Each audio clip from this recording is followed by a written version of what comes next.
New information tonight in a fiery crash that shut down the 93 for hours outside of Wickenburg. Troopers now saying the driver of a pickup truck was killed when that person collided head on with a semi-truck. This is the main route between Phoenix and Las Vegas. The ABC 15 investigators reporting in recent weeks on the increasing number of crashes and deaths on about 30 miles of the highway seen here in red. It remains 2 lanes. So what can be done to make it safer? Well, tonight, ABC 15 investigator Melissa Blasey is looking into some short-term and long-term safety solutions, including one that will sound familiar.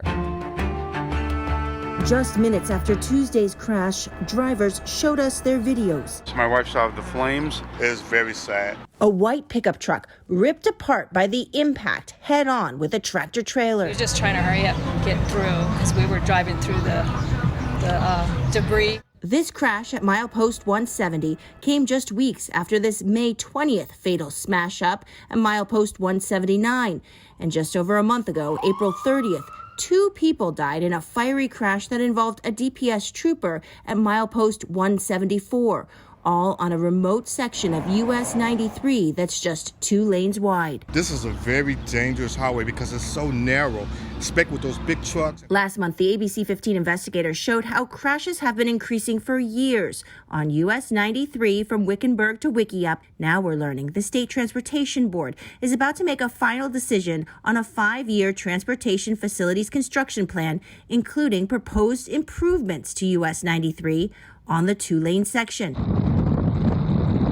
ADOT proposes adding centerline rumble strips like these from milepost 160 to 181, where we've seen the most recent fatal crashes. If somebody is going to cross over and maybe they're drowsy or something like that, they tend to make a large amount of noise and vibration that will alert the driver that they need to get back in their lane. The ABC 15 investigators learned the strips are highly effective. According to this National Cooperative Highway Research Program report, centerline rumble strips can reduce head-on and opposite direction side swipe collisions by 38 to 50% in rural areas.